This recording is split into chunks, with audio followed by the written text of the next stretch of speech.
All right, so as promised, this is going to be a shot-by-shot analysis, a fully comprehensive breakdown of Kraut's latest video, his magnum opus that he's been working on since January. Is that right, my friend?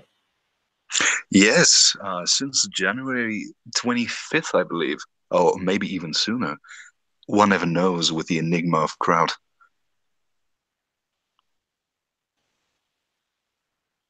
So, I mean, Battlefield 5, this is apparently the first in a multi-part series, so we shall see how it goes for Kraut.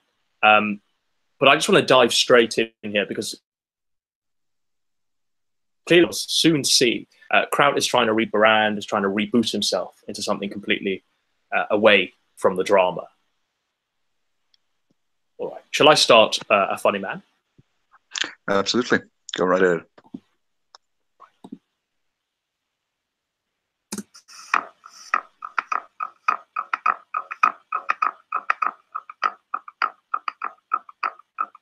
One of the weirdest problems with the recent release of the game Battlefield 5 is the sheer amount of reviews in which the game isn't even reviewed.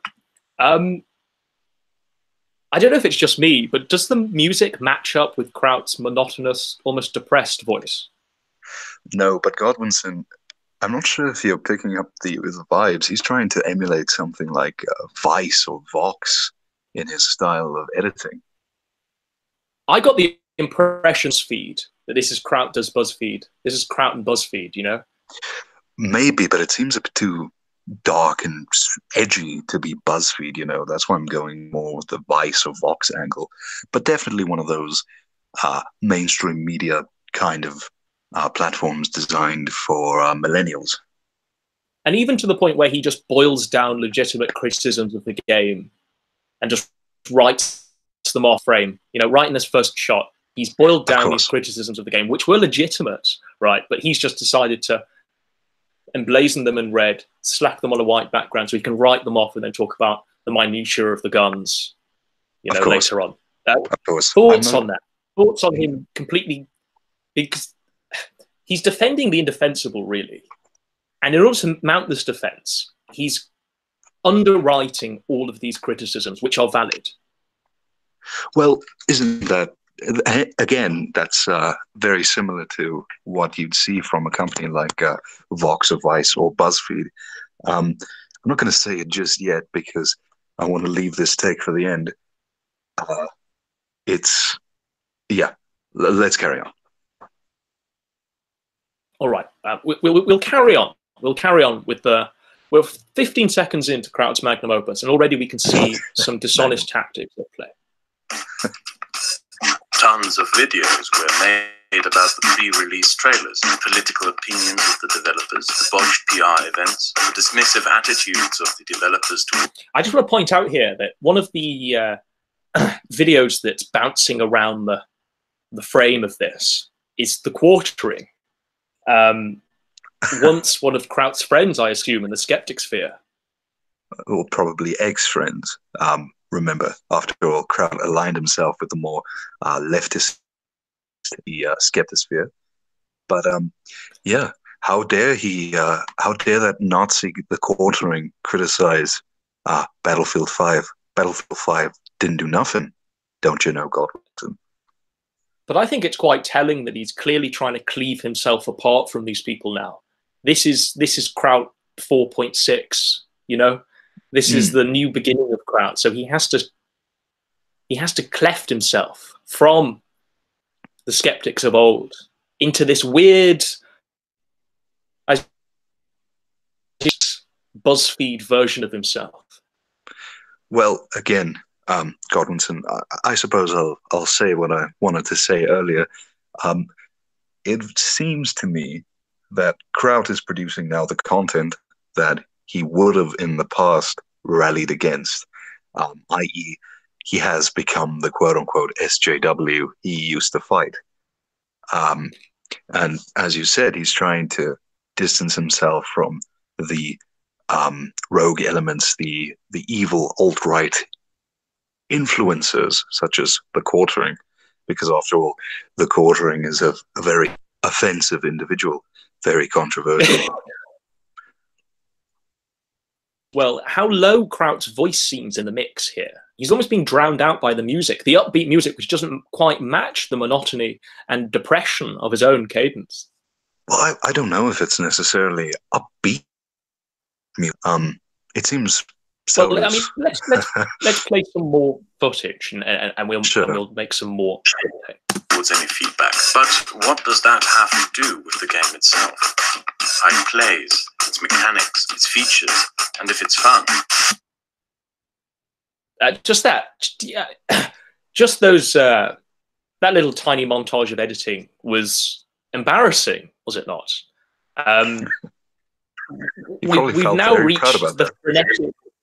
Yeah, but I mean, I'm sure he spent a lot of time compiling it, you know. So, but is it that he's now gone? Is the pretense that he's this intellectual academic? Now, every single word that he says has to be met by an image in the frenetic edit. You know, a smiley face to denote happiness. There's no subtlety to the editing anymore. He's trying to jump on the SJW bandwagon by doing it in the most cynical way possible, it seems. Well, remember, Godwinson, from the screenshots, Kraut is interested in ideas, and he's not necessarily interested in highbrow kino production. He's interested in ideas. And what else? What's the easiest way to show your ideas? By using emojis, of course. Kraut is a genius. Now we return. This is a familiar motif of Kraut's work. Anyone who's seen a lot of Kraut's videos knows that he often uses the static transition, right, to denote, you know, a new passage in the time of the video. So again, we see a sort of rebirth, a rebranding of Kraut, but he's still using the same clay of the past, of past creations.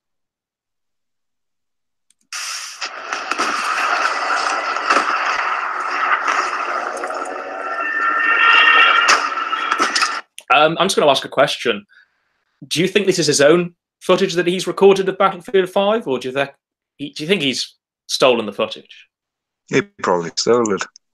But again, he would, you know, how these people think. He'd argue that it's transformative, you know, fair use, an American concept. It applies to him in Germany. But can you remember what for all of those thousands of videos they made underneath Sarkeesian, almost all of them featured the fact that she didn't use the Let's Play footage that she crowdfunded for. And here they are doing the exact same thing. Well, that's the thing, Godwinson. I don't want to keep saying it, but Kraut seems to have become the SJW he used to fight against. But let's carry on. When I played the game, there is something that stood out to me that nobody else seemed to have noticed, or at the very least pointed out. The issues that people are angry about in Battlefield 5 are literally the same that people are angry about in Battlefield 1. The games are... I mean, is this true? I mean, I don't remember a female soldier with one arm and a mechanical arm in Battlefield 1. Maybe but I also don't remember the developers completely attacking the fans just for having an opinion on this incredible historical inaccuracy. But maybe I'm wrong. If I'm not mistaken, no. See, I don't necessarily follow the Battlefield franchise in depth. I don't really play the games. I mean, but from what I understand, the criticism of Battlefield 1 was more based on gameplay, was it not? Based on a buggy release, if you would. Whereas this, as you said, it's a whole different can of worms. Kraut is trying to do the classic intersectional rhetoric, whereby you can compare anything with anything. You can conflate any two topics to one another, as long as it fits your narrative. You know, as long as it fits your social justice narrative. It's such a weird thing, do you not think, that he's chosen, of all things, Battlefield 5, which is just it's just another yearly release for EA, right? I mean, exactly. Is it just me, or are there better things he could have applied this rhetoric to? Well, of course, Godwinson. Films, for example, he could have talked about He could have talked about Captain Marvel, for example. Not that I don't want to get into that, but he could have something a spoke bit more about that. relevant to the current, Absolutely. yeah, to the current moment. Absolutely. Something a bit more relevant instead of a game that Absolutely. was released in November. Absolutely, and arguably, in the grander scheme of things, a film like Captain Marvel has much more of an impact in the normie zeitgeist than, well, I suppose they're probably equal, but I'd imagine Captain Marvel would have a bigger impact upon more normies than Battlefield 5 would. But, you know, Kraut likes his video. I have a take about why Kraut's chosen Battlefield 5 to launch his, reboot around. Oh, yeah? Because, he can be an expert of this molehill. He can be king of this molehill. No one's going to really challenge him because the hype around the game is dead. No one gives a shit anymore. So he can almost pretend to be the pseudo-academic over a video game that no one's going to really challenge him on. This is probably going to be the only stream that actually does pick apart this this magnum opus. This magnum opus. I have another theory. Now, hear me out. This might sound a bit convoluted, but from what we spoke about the other day, it's clear Kraut despises Germans. He hates Nazis, quote unquote. It's probably a self-hatred in some regard, but he hates Germans. He thinks Dresden was a good idea. Now, his defense of Battlefield 5, don't you think it could potentially be because Battlefield 5 sort of makes fun of Germans, makes fun of the Nazis, if you bear with me? What I mean is you have depictions of the Allies, of women fighting in combat roles, right? So in the universe of Battlefield 5, you have people who are considered traditionally weak, cripples, women, etc., beating the Nazis. Isn't that kind of humiliating? I suppose that's probably one of the potential reasons why Kraut is into that.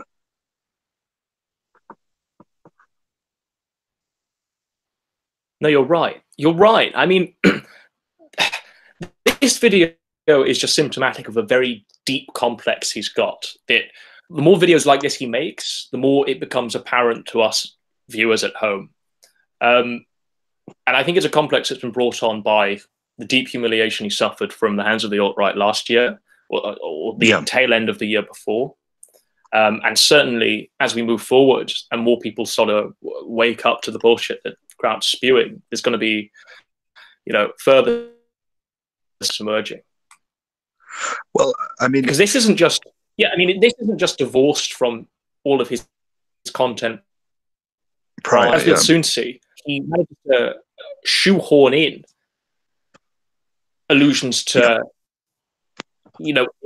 History Channel history that he's picked up, Ancient Aliens history that he's decided to shoehorn into this. Because even though this is supposed to be entirely divorced, even though this is supposed to be a video game review, he still can't help himself. He can't help, trying to pretend to be this intellectual, trying to pretend to be this internet academic, and trying to justify his own boomer tier opinions, I suppose. I wouldn't even call them boomer tier. I mean, if only they were boomer tier. I suppose the big thing about boomers, their biggest fault is the misguided optimism, don't you think? Yeah. Whereas Kraut is this disgusting bloodlust-infested nihilism. It's disgusting. I don't know. All right, we're not even a minute in, and we've already really begun to plunge the depths of Kraut, and I can't wait. I can't wait till we reach the 16th minute and we want to blow our brains out. Are remarkably similar in many different gameplay and design choices. But when you look at the reactions, which go into two completely different directions, I just can't help but scratch my head in confusion.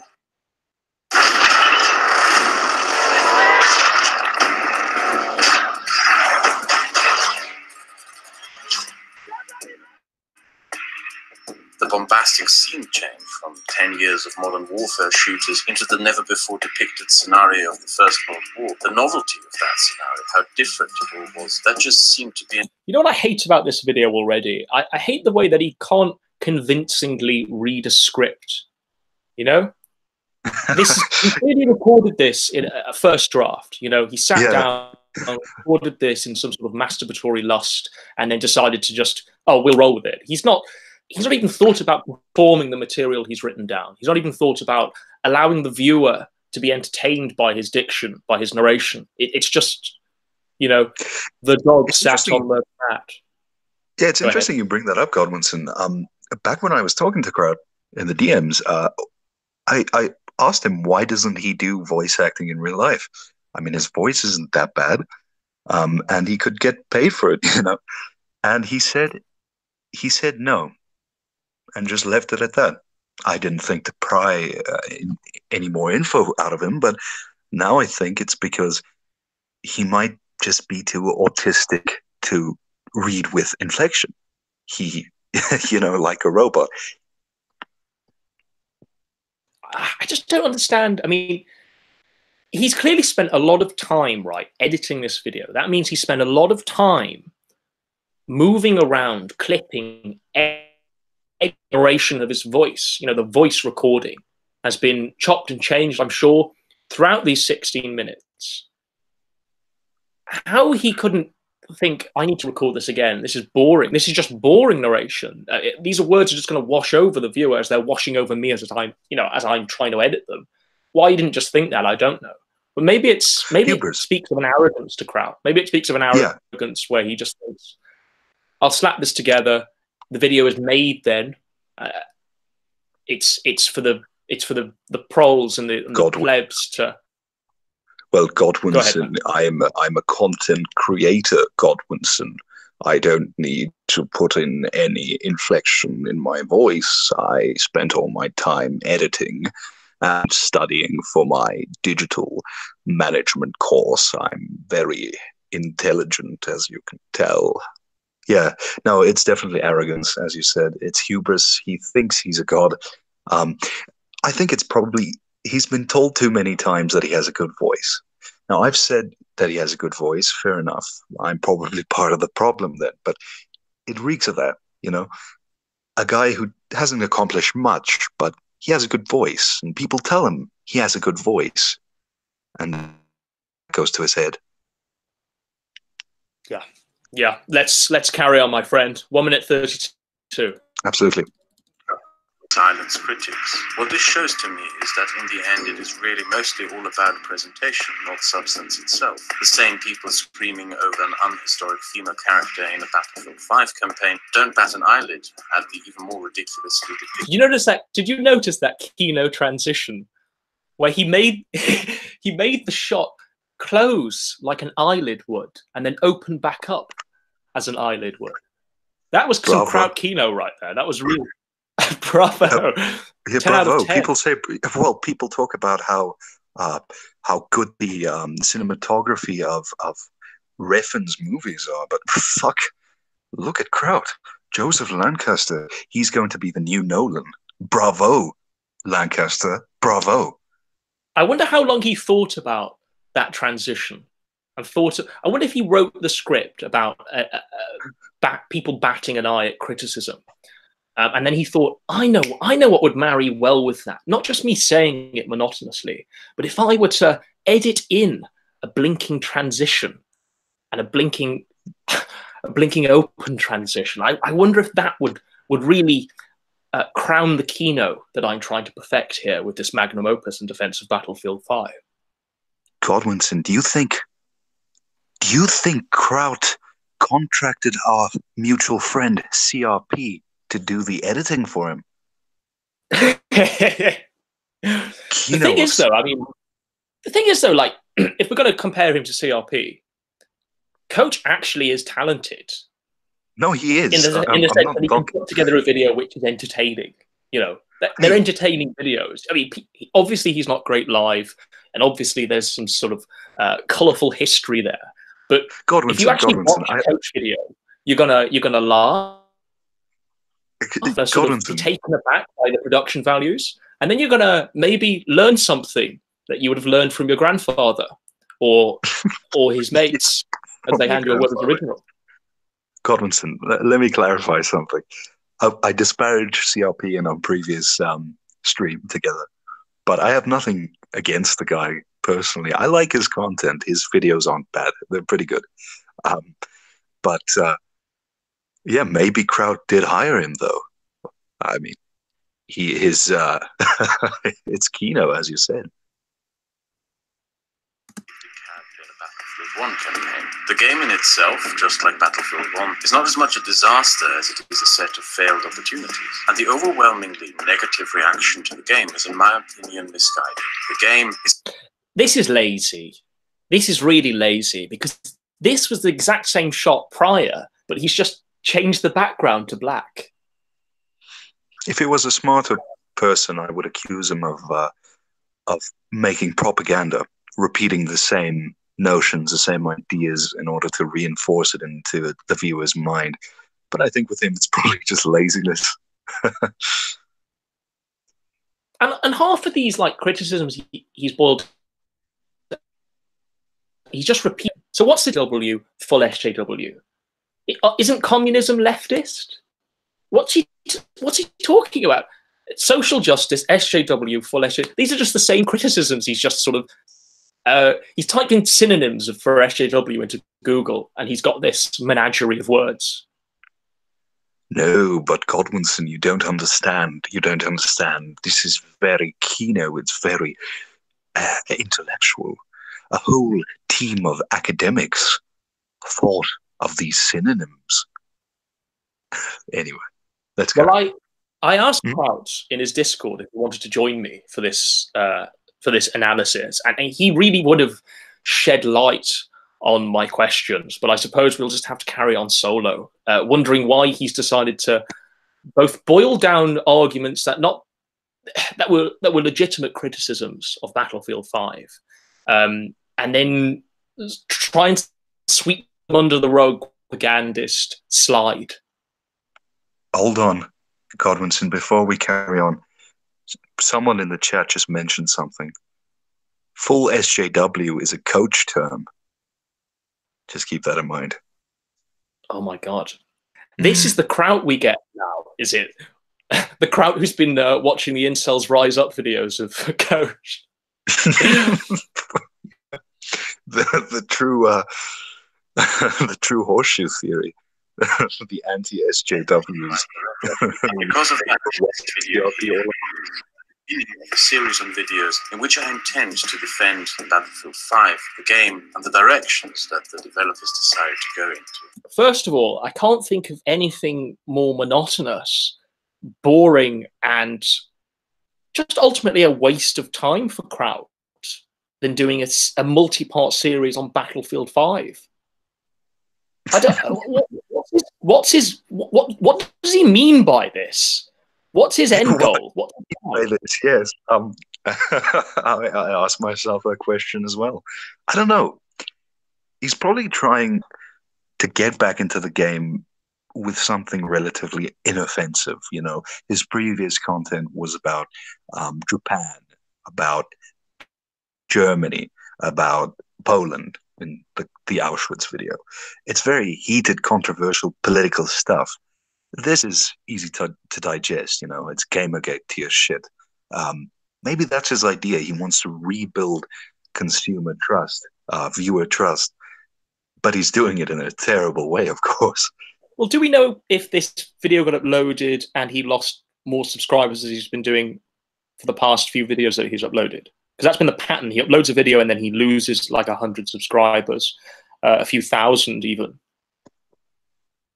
Godwinson, does he even have any subscribers left at this point?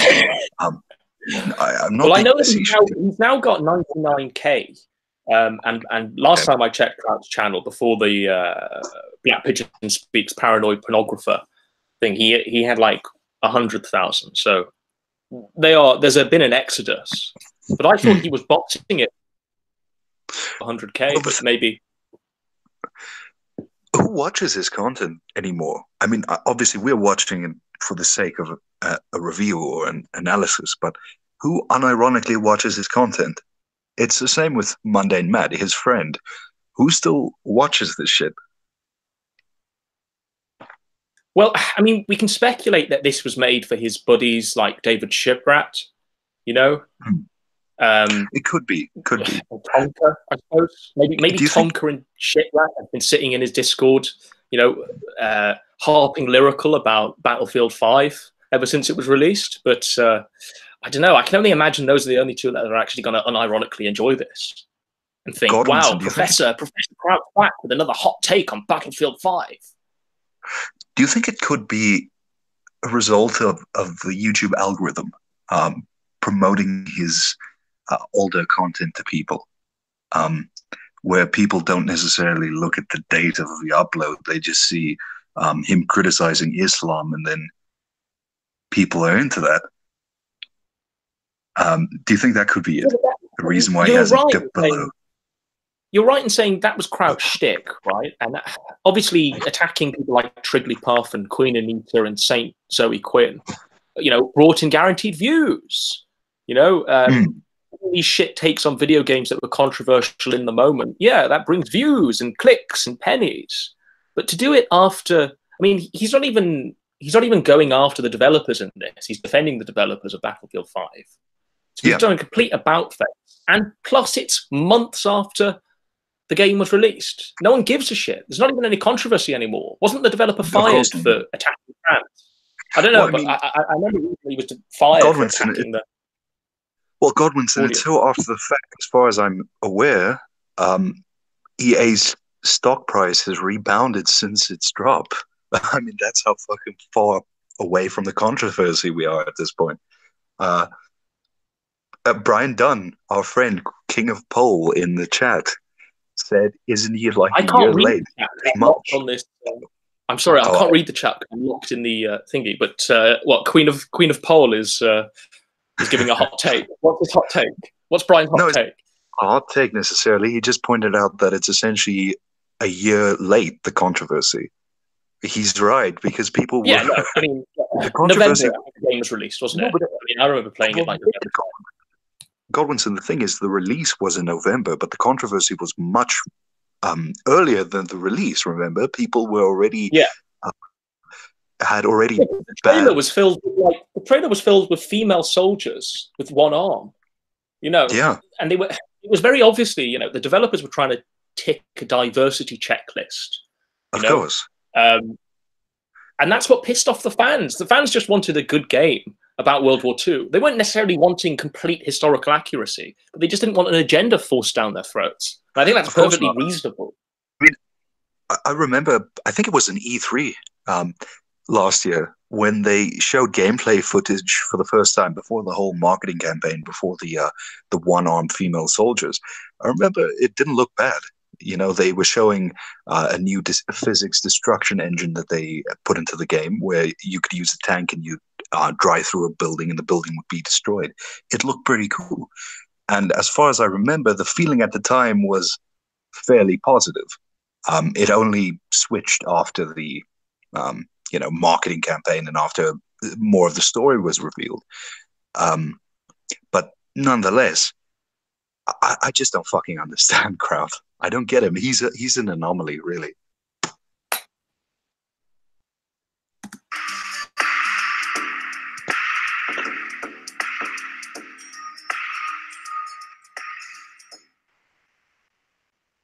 Let's get something right out of the way at the start.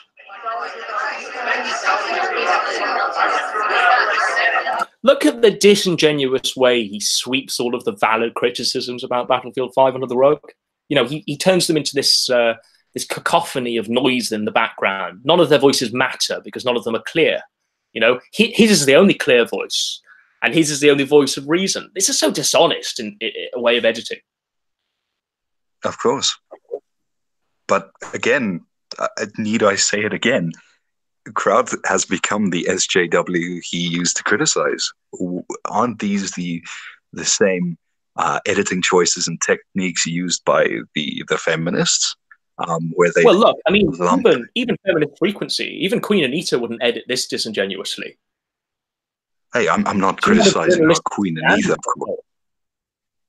Godwinson, I'm not criticizing Queen either. I'm not criticizing her. I'm talking about low-level feminists like no, but I think that this is more dishonest than even the lowest feminist, in my opinion.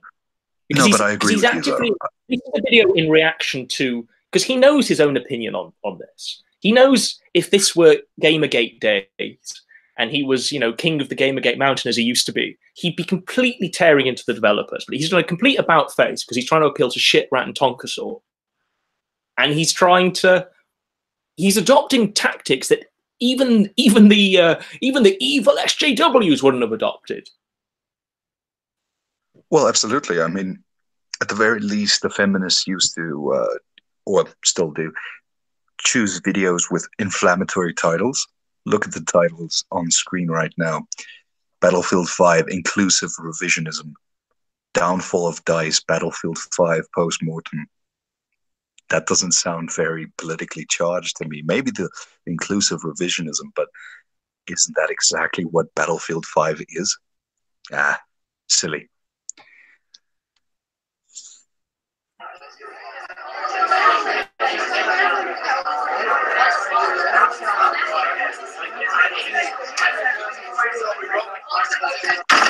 Whoa, hang on, Godwinson. That was Kino. That was Kino. That was fucking Kino. He's heard the voices in his head. He's heard this cacophony of noise, and he's decided to slam the door on it. That was Kino. Yeah, he even Googled slamming the door sound effect, and he decided to edit that in before he cut to black. That was Kino. That was a Kraut Kino. And that zoom in of the text with the phrase propaganda outlets highlighted. Oof. Bravo, Lancaster, once again. Why should anyone care about the political opinions of game developers? What is the point of obsessively searching through political sort of pandering editing that he's decided to employ? This is patronizing editing. He's put a question mark on screen as he's asking questions. He's belittling his audience's intelligence here. I don't know, Godwinson. I think it's a genius move. It reinforces his speech. He's an editing master, He should fucking start making Hollywood films. I'd watch them. Messages that they placed into their creative work. If that was the in and all of it, then the same amount of anger should just as well be directed at developers who might leave hints of their beliefs in their games. Additionally, does it really matter? Borderlands 2 is one of the best games out there, and if you ever bothered looking at its developers, you will have noticed that they are some of the most... The difference being that Borderlands 2, from my recollection, didn't decide to force in an agenda. Yeah, but nonetheless, Godwinson, if I remember correctly, no one fucking liked it. Am I wrong? Was that Tales from the Borderlands? No one liked. But no, you've got contrarian crowds at his best. Absolutely, like people in the chat are backing me up on this. From what I remember, everyone fucking hated Borderlands 2, and that was compounded by the fact that the devs were atrocious cucks, very nepotistic, etc., etc. Written by Anthony Birch, starring his sister Ashley Birch. What a shit show! And Kraut uses this as a point. Wow. Yeah, I mean, Borderlands 2 for Kraut is a watermark. It's a seminal game. It's one of his greatest games of all time. It's the one that this is the watermark for what he judges Battlefield 5 by. Yes, a true Kino game, one of the greatest. Forget Minecraft, forget Pong, forget Tetris. Borderlands 2. That's where it's at. Obnoxious social justice warriors on Twitter. In the end, their opinions, however, don't matter as much as the quality of the games that they produced. So what about the game? Well, most criticisms revolve around historical accuracy. Most of those around two campaigns in the game. The woman you inaccurately fight as in a Norwegian commander mission that was actually done by men. The Free French campaign as a Senegalese colonial soldier and the supposedly overblown racism depicted. The women shown in the trailer fighting with prosthetic arms. And people also pointed at American helmets on British paratroopers. The problem I have with these criticisms is, why stop there? British. Oh, I hate this. I hate this. You know, all of these criticisms were valid, Kraut, but he's going to sweep them under the rug by saying it's a video game, so therefore anything goes. Right? This is his argument. This is his defense of Battlefield 5. It's an escapist medium, so anything goes. We can have aliens. You know, we can have zombie aliens fighting in World War II and fighting in real life battles that were in World War II. You know, it's all okay. It's all fine. Why stop there? Instead of individually going, okay, this is a valid criticism, getting the wrong helmets is kind of a valid criticism, right? It's not a weird sort of political stance. They've been incredibly historically inaccurate, and the criticism could actually improve the video game if the developers listened. You know, Kraut is the kind of person who would look at Call of Duty with Black Ops Zombies, and he'd compare it to Battlefield 5, and he'd say, oh, but this is set in World War II and they have zombies. And why aren't you guys complaining? You complained about women in Battlefield 5, as if he thinks that's a valid comparison.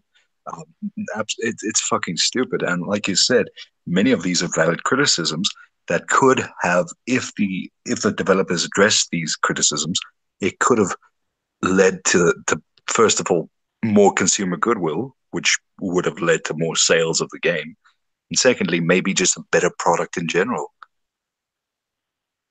Yeah, exactly. But thing is, if this was a good video game, Kraut the contrarian wouldn't feel the need to defend it, you know? Because he doesn't defend anything that's liked universally. No, he has to take the contrarian viewpoint to present himself as the king of the intellectual molehill. Well, that's why I keep referring to Kraut's state of mind as like an edgy nihilism, because that's his state of mind. He is like the constant contrarian, as you said. It's pathetic. It's not fitting of someone of his age, but well, that's Kraut for you. Paratroopers didn't even exist in 1940. Sten guns didn't exist in 1940. Tiger tanks didn't exist in 1941. The British didn't do daylight bombing raids after 1940. Bristol Blenheim bombers were not used for big bombing raids after 1940. German soldiers didn't have shotguns. The last Tiger tank actually fought in the Battle of Berlin. Commandos in Norway didn't kill a single German soldier. The Calipari rocket launcher was a long-range artillery weapon, not close range. V-1 rockets were not accurate precision weapons. This is a black soldier who is wearing a Waffen-SS coat. The Sturmtiger took 20 minutes to reload. How do you... Could you just stop there? You see, in his criticisms, he makes a mistake. There were black Waffen-SS. They weren't common, but they did exist. But it doesn't fit Kraut's narrative, does it? That they were evil, super duper evil Nazis that were evil. So yeah, he has to. Yeah. But I mean, I haven't got the time, I suppose, or even the effort to go and debunk all of Kraut's claims there that he's just listed. But sure, what I will say, likewise, all of those things that he's just well, I will say this: all of those things he's just listed are more criticisms on the video game, right? He's decided to single out 4, right? He decided to single out 4 at the beginning, and then use the other criticisms as like his argument for saying why stop there. It's a bizarre sort of form of arguing, you know. It's like in one hand he allowed us some criticisms, and then the other hand he's like, well, why stop there with the other criticisms that people have against the game? It's a very weird form of defending Battlefield 5. Exactly. I think it's sort of him trying to appeal to the gamer crowd, the Gamergate crowd, rather, his old audience, where I don't actually, Godwinson, let me be honest, I don't know what the fuck he's doing. Look, I mean, he's trying to show off, right? He's trying to show off his knowledge of history, because this is what I was saying about him using the same clay of the partitioning Kraut 4.9 version of himself. He still feels the need to fall on his sword and use his crude knowledge of history and brag about it as someone that wouldn't really no history would. You know, this is someone that's recently learned all of this stuff and feels the need to speak aloud the Wikipedia article.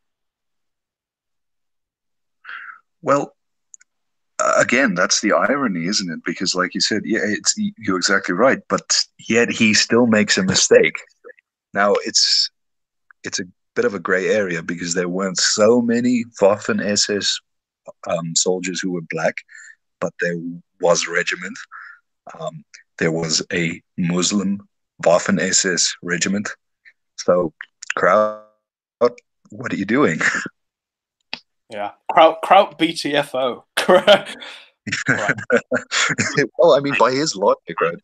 By Kraut's logic, if he fucks up once, his entire argument's wrong, right?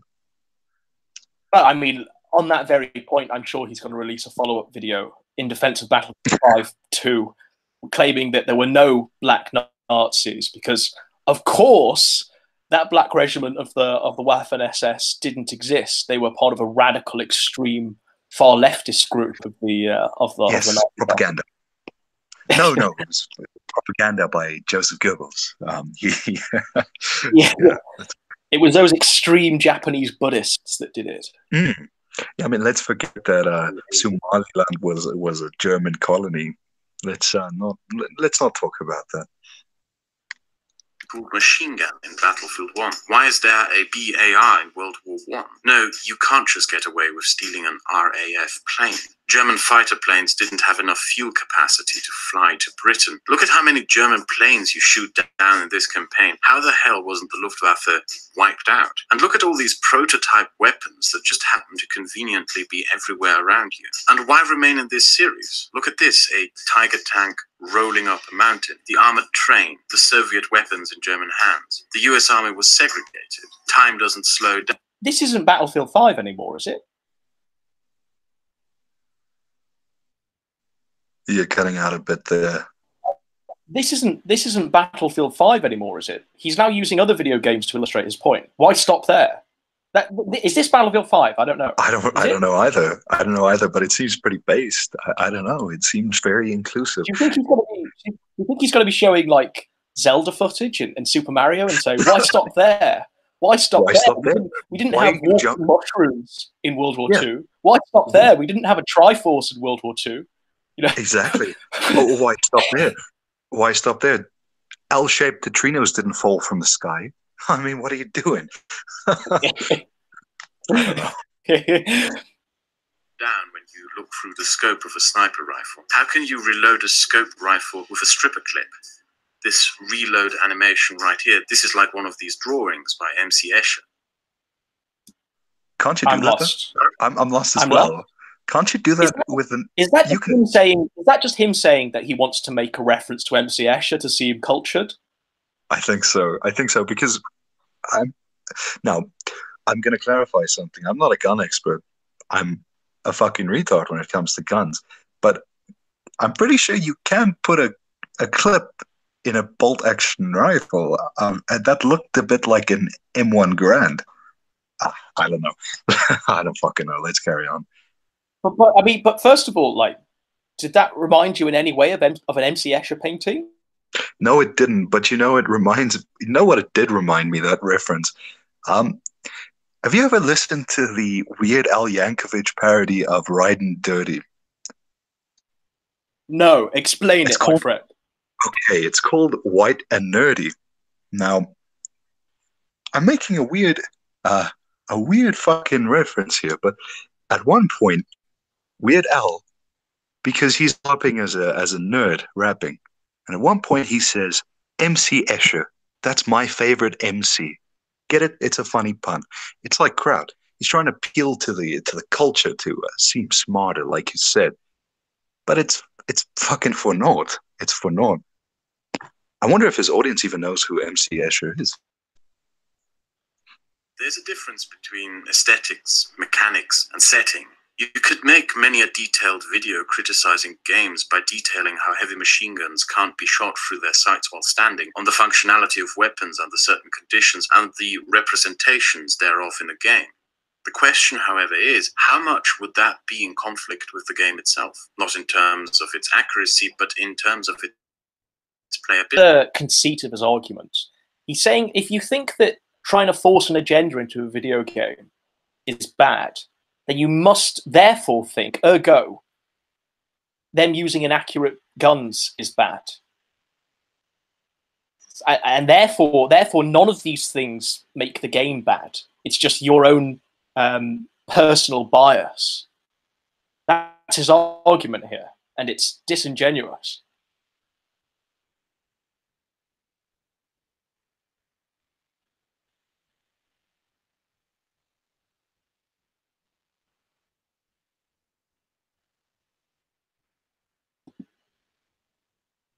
Are we still live, a funny man, or have you left me? Oh dear. Okay. Sorry, Godwinson. I thought my internet had cut out. That was a technical issue on my side. I apologize. No, what I was going to say is the irony of Kraut's arguments is essentially that every one of his arguments is a fair argument. It is a fair criticism.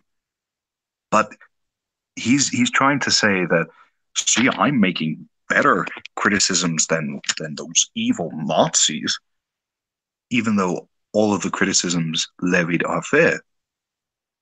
The game clearly pushed an agenda. The game has inaccurate weapons. That doesn't mean it's a good game. In fact, it's quite the opposite. Both of those indicate that the game is quite shit.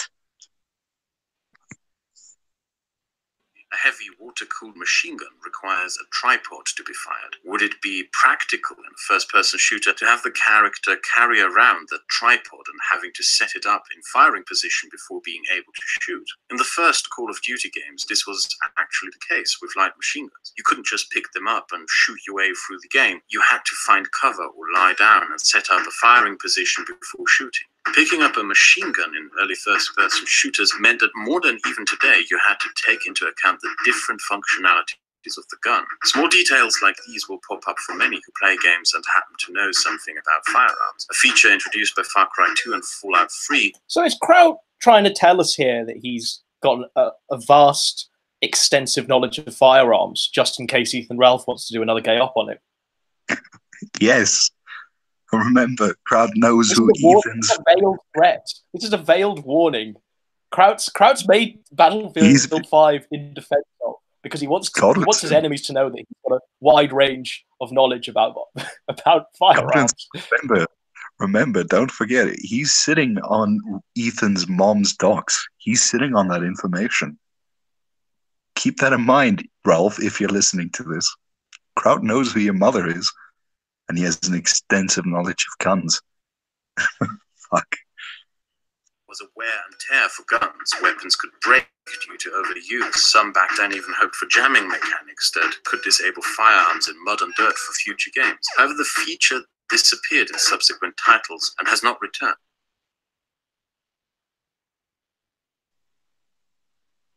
I think even my internet has refused to play any more of Kraut's video.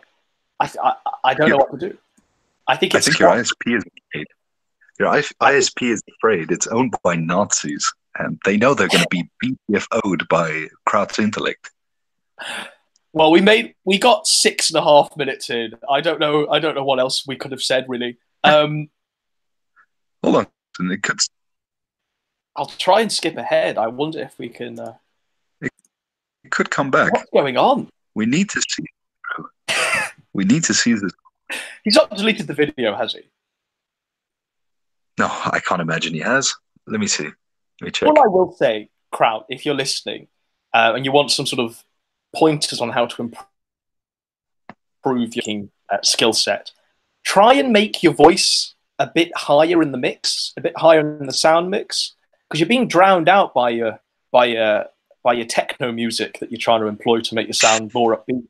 I know your diction's very poor and monotonous, and I know you're trying to balance that out by having this giddy, upbeat music, but it's not working. It's just two sets of noise attacking the viewer. Shit. Godwinson, I see chat is calling for you to refresh the page. Hang on, just a minute. It's worth a try, at least. The video's still up.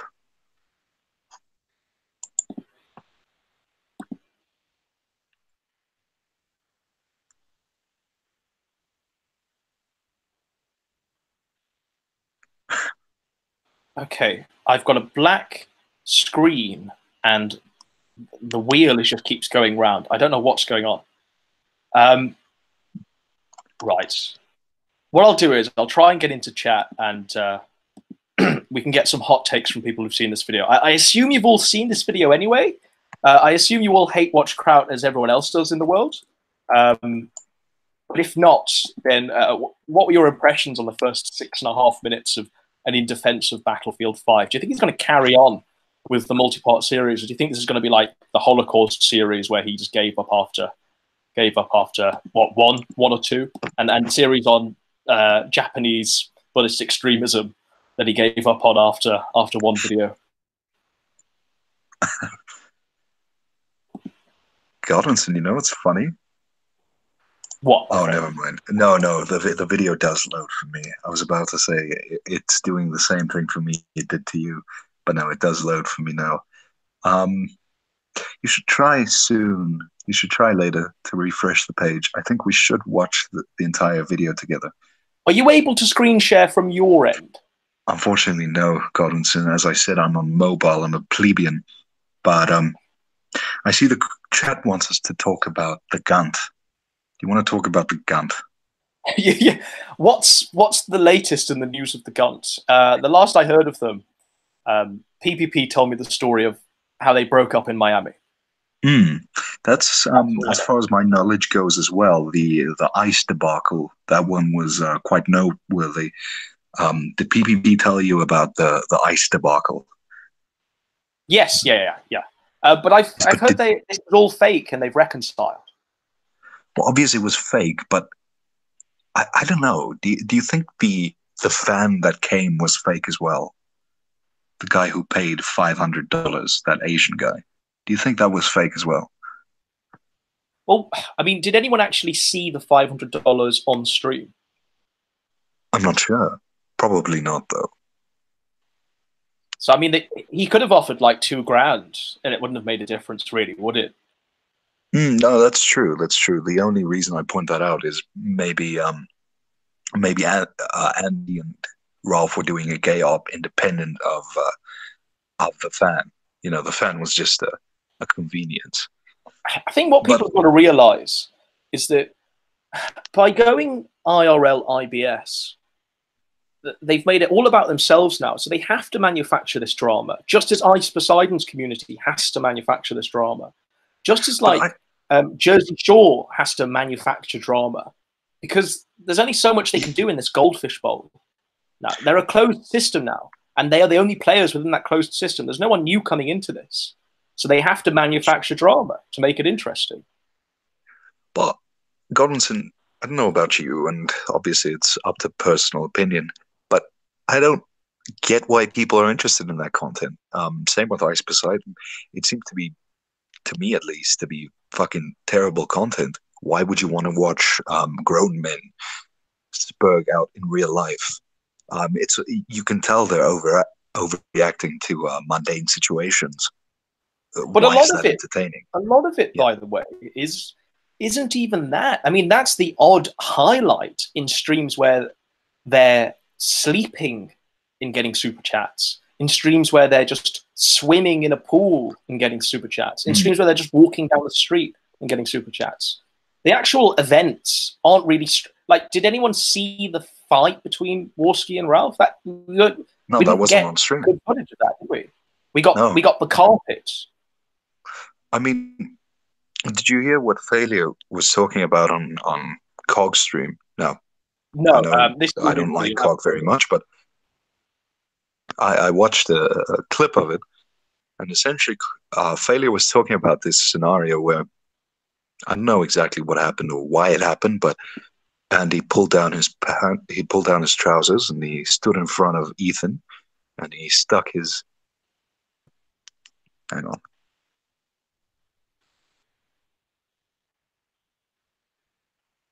I'm sorry, you've cut out a funny man.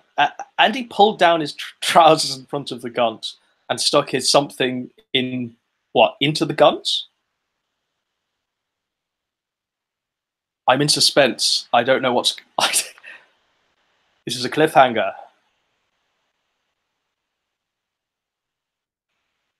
All right, I'll start reading chat. Someone said, Cog is shit. I hope he chokes to death on poisoned weed. I'm back. I concur.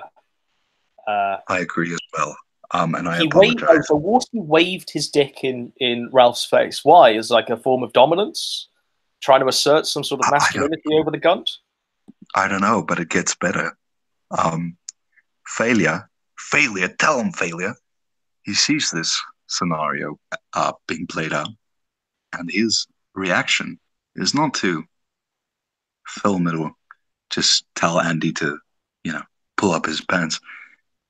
Failure goes over to Andy and he smacks him on his behind.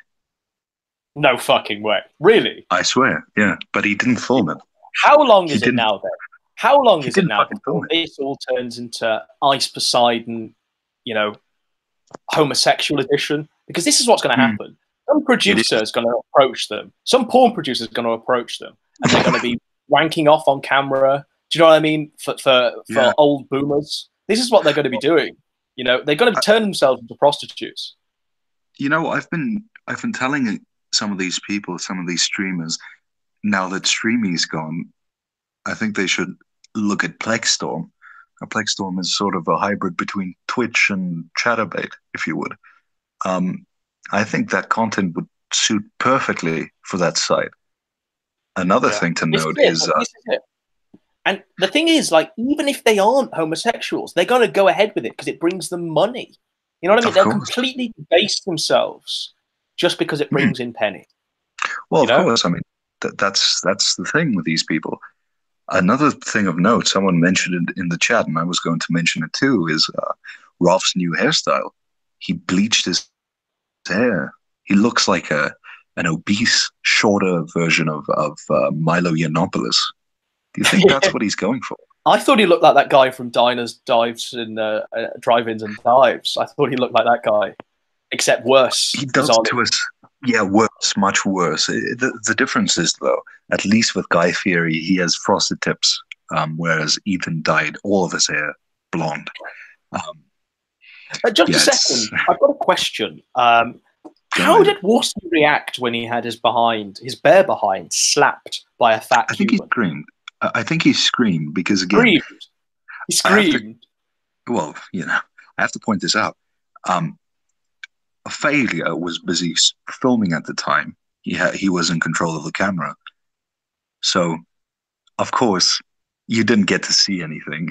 You didn't get to see him spank Warski. It's all these... They have these scenarios that could be funny to watch, potentially, but they don't fucking film it. I don't get it. Oh, this is it. There's no sort of skill, is there? There's no... all of this should be kept on camera, except bizarrely, I don't know if they think that makes it more real or seem more real while these events are going down, but I don't know. But yeah, no, I don't know. I'm losing interest in it, really. Well, likewise, if you don't know, there's been probably the greatest live stream of all time, certainly in terms of it being a complete train wreck, a complete horror show, and one that's been watched by everyone around the world, was the events of New Zealand. And I think that's completely eclipsed anything Warski and Ralph could do, personally. Well, of course, Godwinson, of course. Are we going to talk about the New Zealand situation? Do you think that's appropriate? I just want to completely disavow, I'm not avowing at all. I'm just saying the guy, he reminded me of Kraut on Monday Night. You know what I mean? Exactly. He looks like Kraut. He looks Kraut like fucking Monday Night. No, don't forget to subscribe to PewDiePie and Sargon of Akkad and watch me shoot people. No, but Godwinson, did you see his face? People that follow the skeptics. This guy was a failed skeptic, Godwinson, did you see his face? Yes. Okay, have you seen a picture of Kraut's face? Yeah, I know they have this weird sort of giantism on their facial pictures, don't they? They look the fucking same. They look like they live on the internet. Yeah, well, they do probably, but I'm not going to. I disavow as well. All I'm going to say is the guy had some good taste in music. That's all I'm going to say. Someone's here saying that the guy had a manifesto and it didn't mention Sargon, but he was liking Sargon's videos and retweeting Sargon's videos, you know. So, Godwinson, I've spent the last few hours, the last 2 days since the event on poll to get a feel for what the community is thinking. There's some funny, fishy inconsistencies with what happened there. But yeah, the manifesto, it's... Should we do a live reading of the manifesto, Godwinson? I'd rather not. This guy was a skeptic. This guy was a skeptic. You know, he thought the height of baseness was Nick Fuentes. You know, he thought he was harvesting his hot takes from baked Alaska. Well, you know, he did actually reference Candace Owens in his manifesto. He mentioned her. Of course he did. It's funny. And the thing is, the most bizarre thing was the guy was 29. You know, he wasn't a young man. He wasn't a young kid or anything like that. But he was he thought he could get down with the kids by referencing the stuff that they like. Instead, he's just... Godwinson, you want to know something funny? Go ahead. You could see from his arsenal of weapons, he had some money, right? He references this in his manifesto. Why do you think he has wealth? You think he's a wage worker? Do you think he's... why would you... If you had to guess, this guy, the shooter, why do you think he has money? I honestly don't know. I read an article where it said he worked for a while as a personal trainer, as like a bodybuilder. I don't know. He had like Bitcoin farms or something, didn't he? And he traveled the world with that, but I don't know. It's better than that, Godwinson. It's related to crypto, but he invested in BitConnect, and that's why he's rich. Fucking BitConnect. And that's what bought him all of the firearms, was it? Yeah, BitConnect. It allowed him to travel the world to Pakistan and North Korea. And you know where he got that sound financial advice from? He got it from his idol, Stefan Molyneux. You know, he platformed Stefan Molyneux right now. Yeah, he probably did, didn't he? But yeah, I'm just going to say that once more. He used his BitConnect money to travel the world to visit places like North Korea and Pakistan. Sorry, I was just repeating that. No reason why, of course, Godwinson. We're not saying anything controversial here. We're just listing the facts, of course.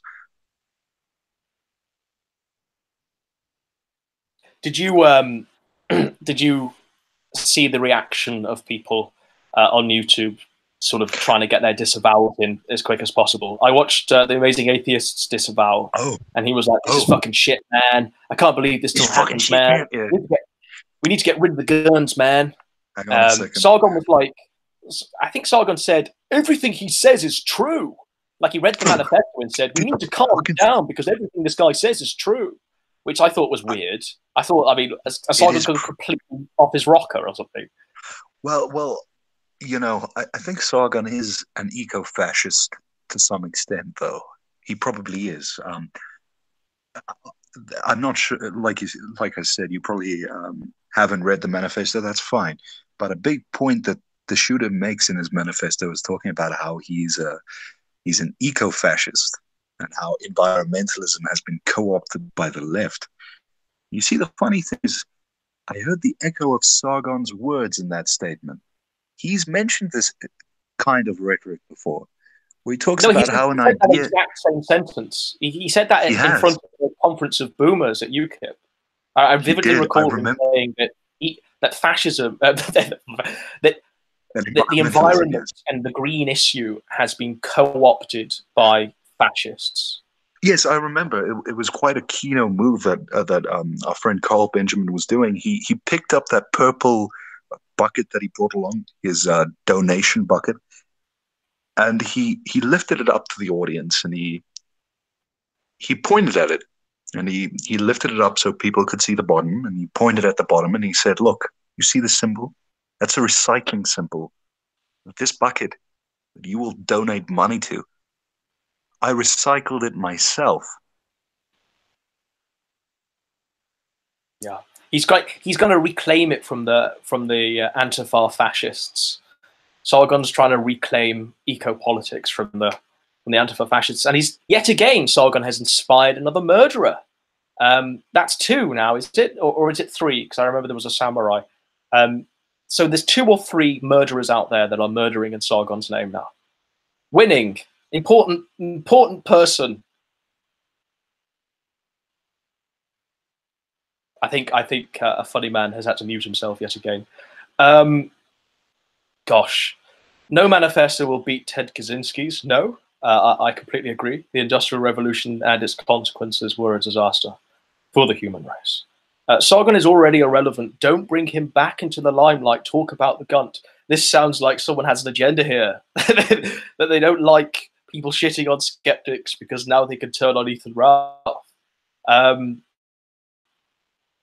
How much currency is there left watching Andy Warski and Ethan Ralph completely ruin themselves and then sort of morph into this Ice Poseidon gay edition community where they're on Chatterbait trying to get sugar daddies to donate to them and give them gifts? I don't have any interest in watching that. I think it's got about 2 months before it completely descends into that, where it completely descends into a sort of homosexual harem where they try and milk boomers for their money. And I don't really have an interest in watching that. Personally, I want to see Sargon be deplatformed for causing the murders of 49 people, as well as an innocent mother. Apologies, Godwinson. I'm seem to have a bit of a technical issue here.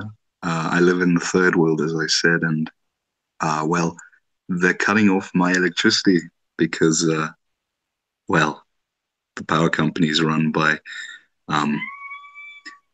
individuals. I heard a scream. I just heard a scream. I heard a vivid scream. The scream of a cat. Yes, because the power is out, so sound travels a bit further. I can't spend too much longer on the stream, but we can finish up if you'd like, and you can carry on streaming, and then perhaps tomorrow we can watch the rest of Kraut's video if you want. Yes, we'll do that. Thanks for joining me once again, Funny Man. No, it's always good to have you on. You always give a good take. You know, you seem well read on the issues, on the autistic issues at hand, which is always appreciated, my friend. Thank you.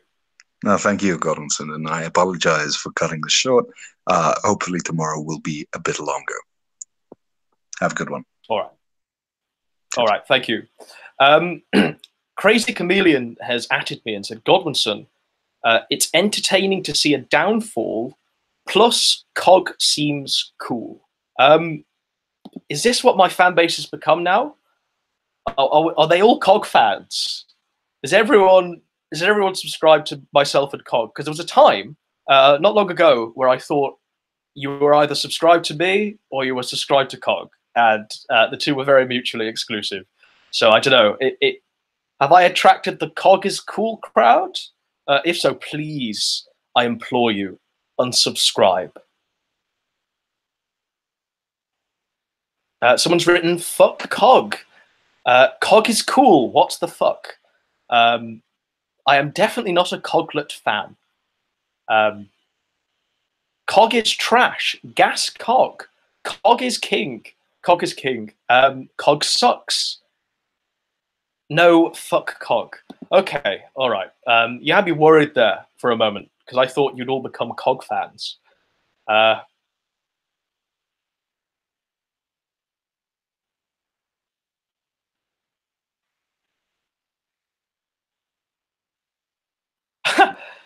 So COG's one and only fan in this chat seems to be saying, you guys are harsh towards Cog.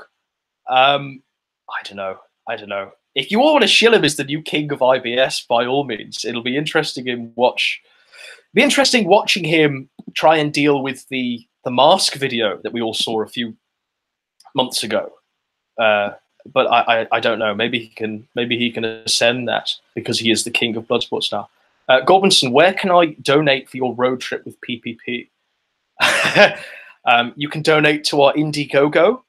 It's called Wilshire Boulevard. We've already met 10 grand of our target, and our IRL streaming will continue on a high, I hope, when we reach 20 grand. That's when we will reenact the events of Wilshire Boulevard. Cog's a fucking degenerate who says nothing for hours. Sorry, your thing seems to have disappeared. Cog is a fucking degenerate who says nothing for hours while smoking weed he bought off a homeless man. Northerner.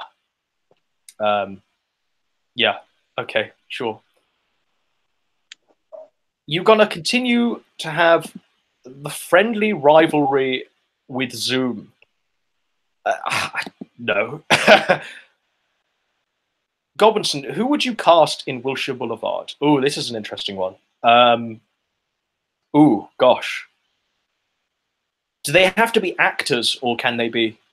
Well, first of all, I'd cast the guy who plays Gustavo Fring in Breaking Bad and Better Call Saul as the idealized version of Coach that he's written into the book. And I'd also cast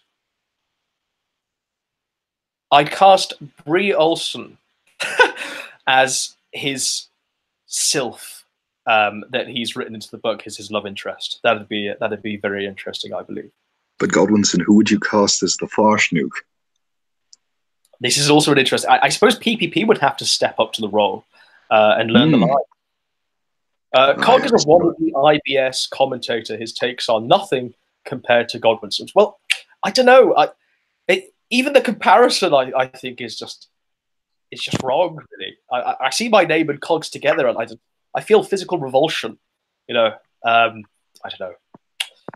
Someone's written, "Cog owns your ass." I suppose he does. I suppose he does.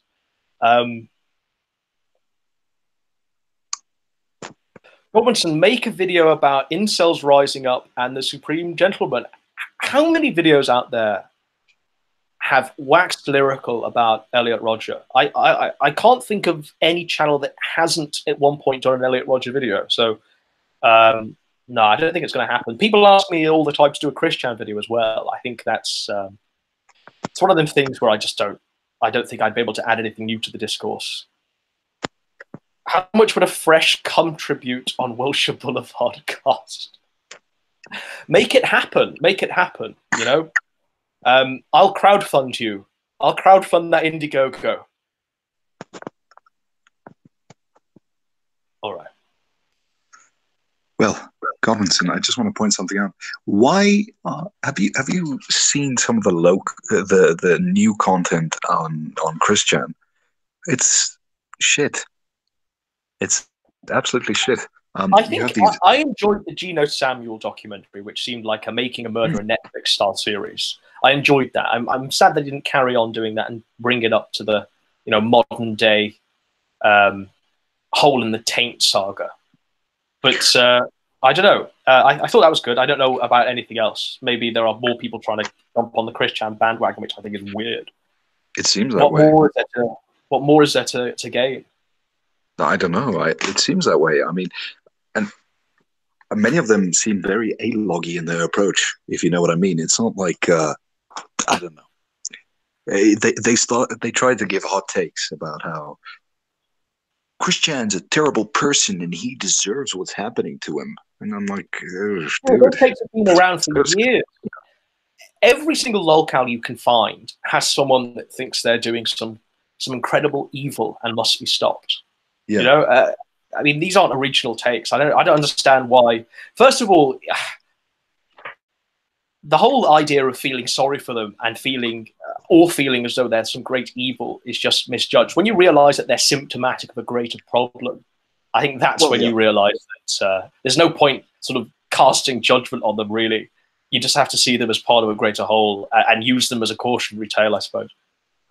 No, that's fair. That's fair. I mean, even if you want to take a sort of reductionist view, rather than looking at the large societal issues at play, even just the issues of the person, their family, and whatnot. In all of these cases, the people are a product of their environment. Chris could have been normal babysitter had he not been enabled by his parents. And the same is true for most lolcows, as you said. It's I don't know.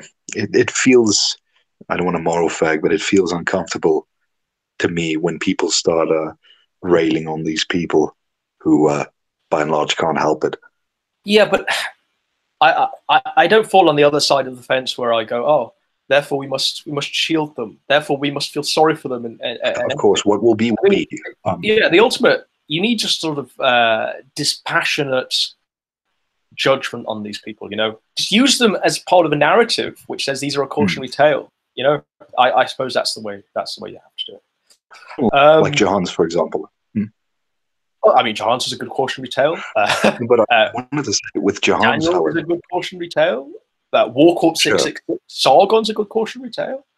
Yeah, there's a whole million. King Cobra is a fantastic cautionary tale. I wanted to say, however, I wanted to make a different point, though. I would understand, for example, with someone like Johannes, however, if he were getting attacked, if he was getting attacked by Britpol, I would understand that because he called them out, didn't he?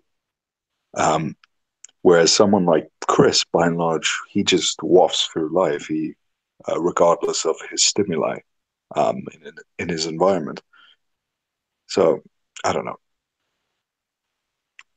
Someone said, link the Cog mask video. I don't have it to hand. I remember watching it. It's him talking for about an hour in a mask.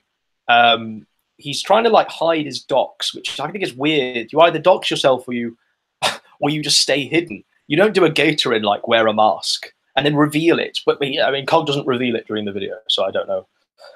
But yeah, no, I mean, it's out there. If he hasn't deleted it, it's got to be mirrored somewhere. The A-logs are sometimes fun to watch in their own right, since they tend to be just as spurgy as their targets. Well, not for Chris. Yeah. Not for the modern Chris guys. I would agree with that sentiment, but most of the new people talking about Chris, I don't know, they try to concern troll, where it's like, oh, guys, why don't we get Chris Chan on Dr. Phil? This was a big petition for a while to get Chris on Dr. Phil. Yeah, like that would help him, you know? Exactly. And all Chris would do was play up. He'd play up.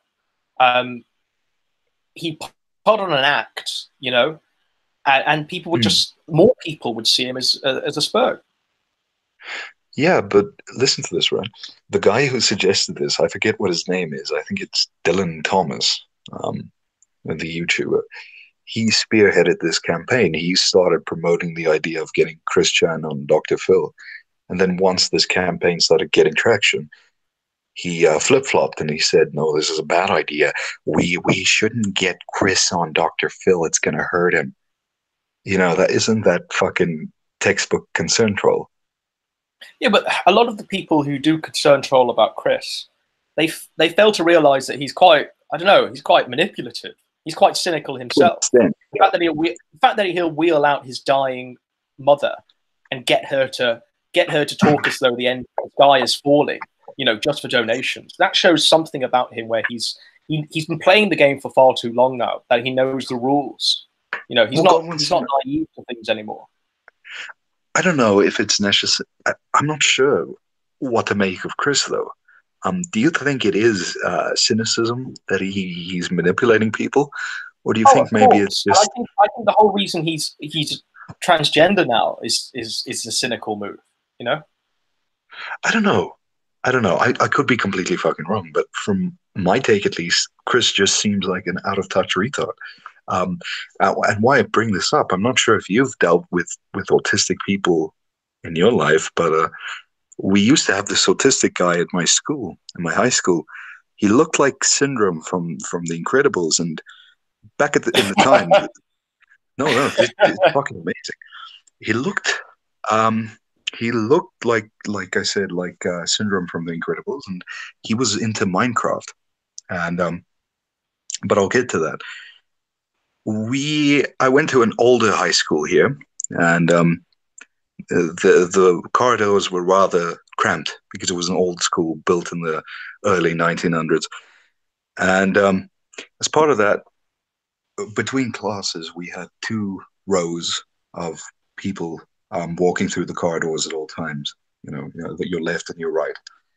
But this motherfucker, and he was about 5'4", there around, maybe even shorter, very short guy. He had this massive, massive fucking backpack, oversized, and it was fucking farcical. And he'd walk in between the middle of the two lines, and he'd smash every single fucking person he could, for fun. What was in the bag? Books, but I don't know, because the rest of us, we had the same books as him, but we had smaller backpacks. I don't know. And something about this guy, he was put into the school as a sort of a technicality, in the sense that he wasn't supposed to be with the mainstream kids because he was fairly low functioning, but his parents were rich and they bribed the school. Anyway, so he'd go around and he'd smash people and whatnot. And I managed to befriend him once, because if he wasn't smashing people with his backpack, he was on his phone playing Minecraft. And at this point in time, I was playing Minecraft as well, so it was back in the day. So I once asked him, "Hey, are you playing Minecraft?" And I made a friend. I made a little minion, because now what I'm getting at is, having dealt with a guy like him, having spoken to him about his opinions and whatnot, I don't know if Chris is acting, if Chris is manipulating people. He seems like that guy. But that guy's only encounter, it seems. No, but I mean, it seems from that story you've just said that his only ever encounter with someone fucking with him was you. Chris has had way over 10 years of people fucking with him, Well, I mean, you say that, but like, other people were fucking with him in a mean way. I don't know how to put this. I was trying to be nice to him, even though it was kind of a gay op at the time. But the normies at the school, like your more Chads and your Stacys, they were giving him shit. They were, telling him he's a fucking retard and stuff. I don't know. It's this.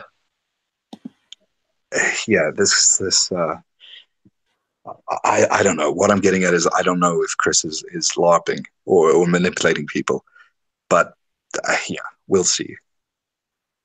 The point of that story, I see people in the chat are asking what was the point of that story. It was to tell a funny story about an autist that looked like Syndrome and related to Chris. Have you been keeping up with PPP's content, a funny man?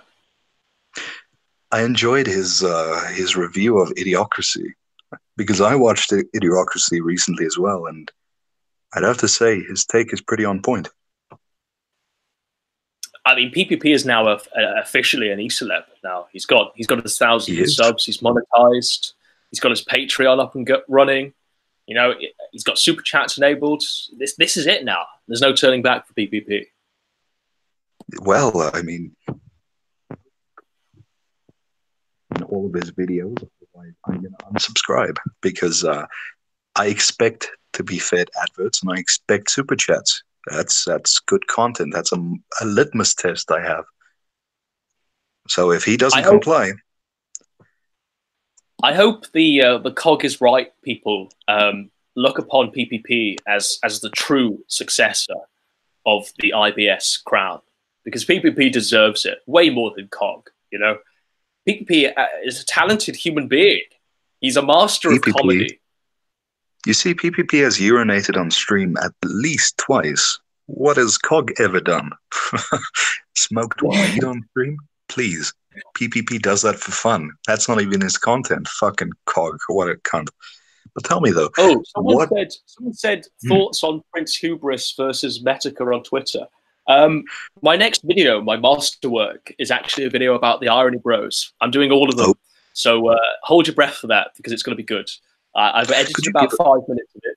So yeah, I've done all of the Irony Bros are going to come under the spotlight. So if you're into that, if you're going to, you'll enjoy it. You'll enjoy it. If not, then I expect a lot of hate comments from the alt-right.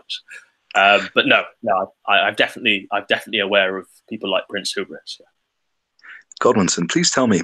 I keep hearing this term, Irony Bros, and I know it refers to some, like Prince Hubris. I know about him.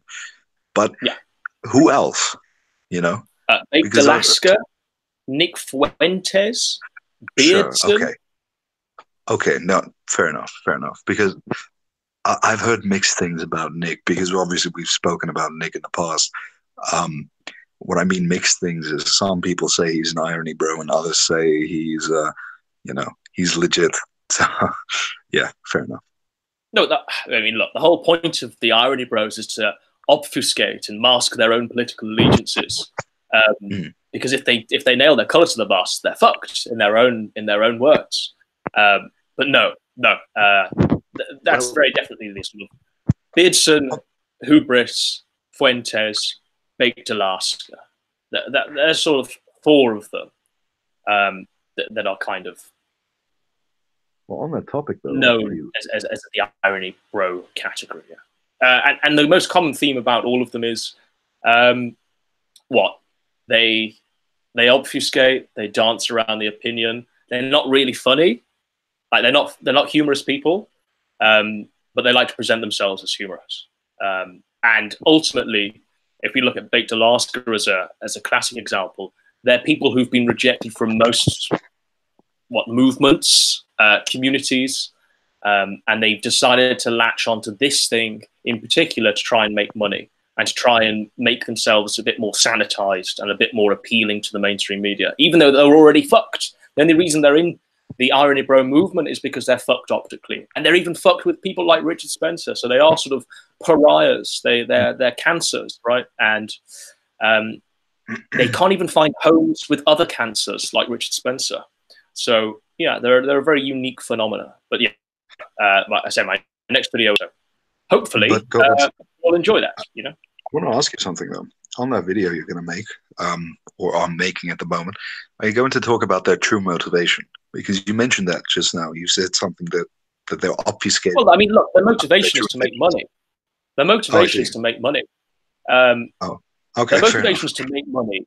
Is to not piss off Jewish lobbies and Israel, so they can carry on making money.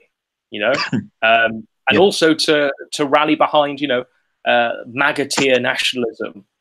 You know, and co-opt that. Well, interestingly enough, Godwinson, I'm not sure if you've seen it, but Nick has pivoted as of late. He's no longer a megatard; he's a yang ganger. Yeah, this is just another step on irony broism, you know. Of course, follow the trend. Yeah, because they've clearly seen that yang gang's trending, so this is it. You've got to jump on that. You've got to get your super chats and your shekels, and fuck any sort of integrity, I suppose. But it goes deeper than that, because they're sort of jokes. I mean, anyone that's looked into Prince Hubris's past can see that they're just sort of jokes as people. So yeah, that's what the video will be about. But 5 minutes are done. I've picked out all the songs. I'm actually composing a song myself that I'll be playing on the piano, dedicated to the sort of it's called the refrain of the Irony Bro. So hopefully that should be done. I'll sit down and record it at some point.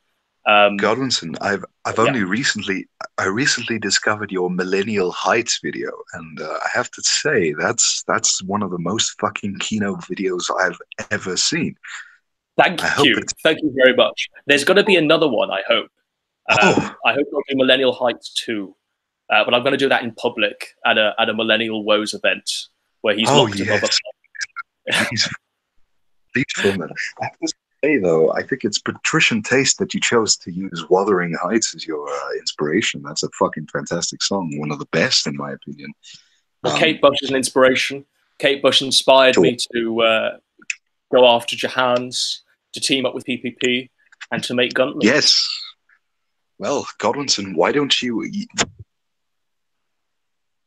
cloud busting eventually, you know? Do all the songs in that album, cloud busting, burning up that. I've tried to work in Hounds of Love a few times into a few videos, but it doesn't happen. Well, what about? I think on one of my Jahans documentaries, I put this woman's work in, and it was very depressing. But no, yeah, like I say, anyone that wants to see, because no one's made the video yet. No one's made an Irony Bro video yet. So hopefully this should start something. If it doesn't, I'll be disappointed. Godwinson, that's why maybe I'll have to carry on making more videos. But no, I think it's going to be a good video anyway. I'm sure it will. It was fairly out of the loop because, as you said, it's made it.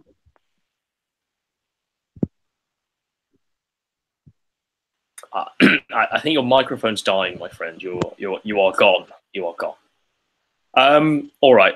I'll just end the stream, I suppose, unless anyone wants to say anything. Does anyone have any questions? I suppose I could answer some questions. Godwinson, is my microphone dead now, you say? No, it's just sometimes you muffle as you're giving your hot take. I see. Sorry.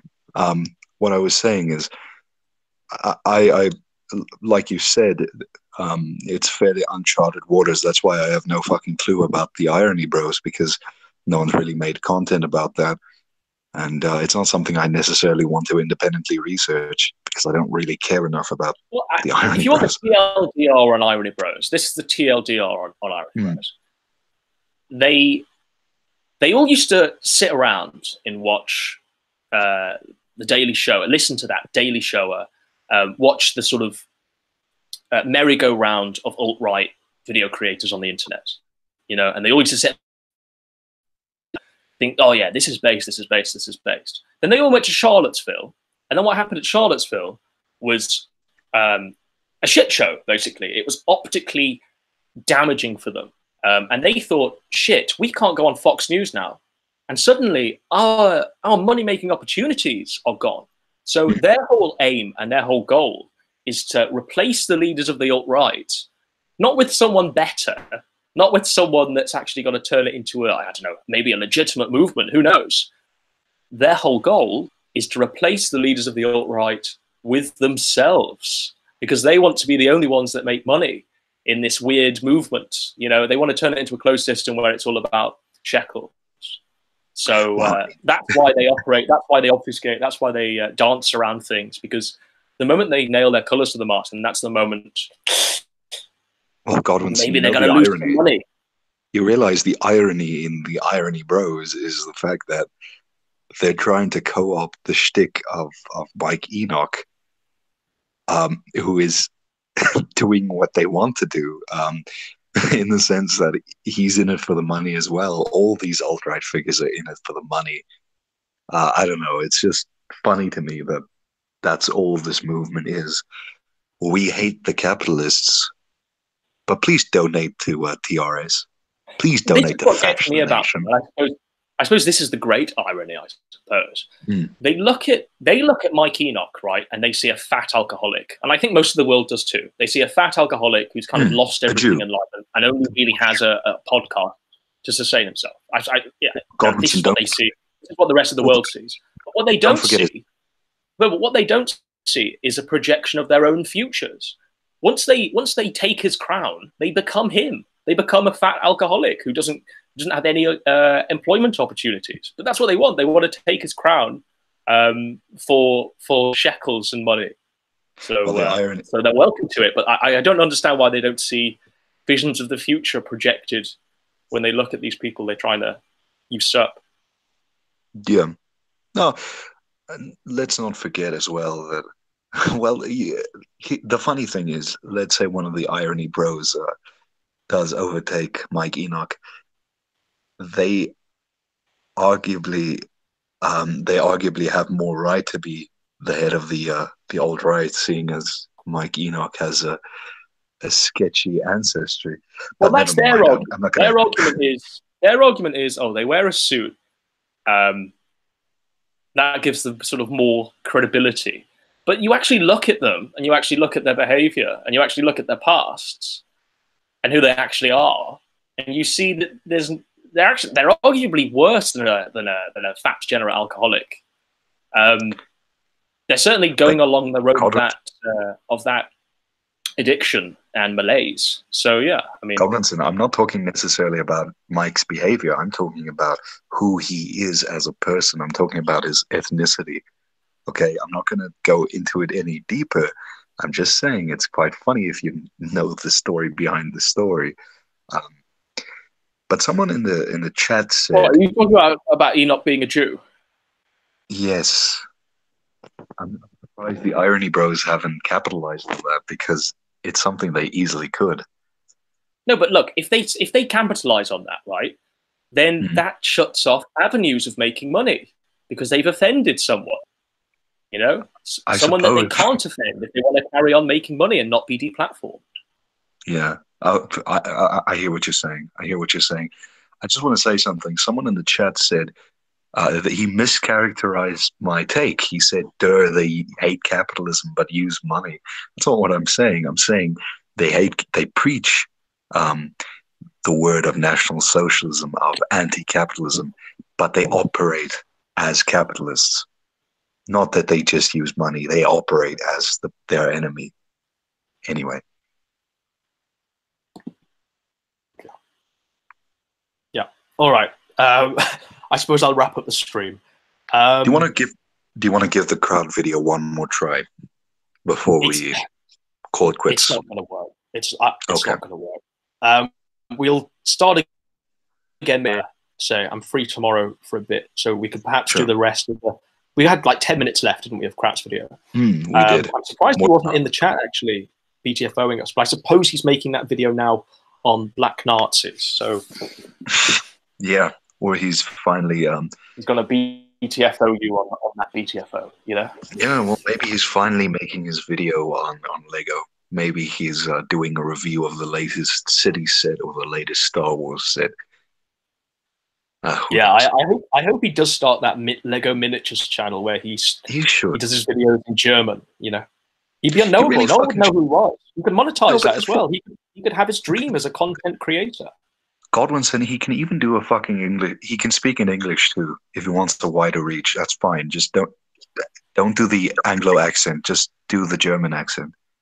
Talk about the Lego, and you will get the fucking viewers. You will get the audience. It's easy as that.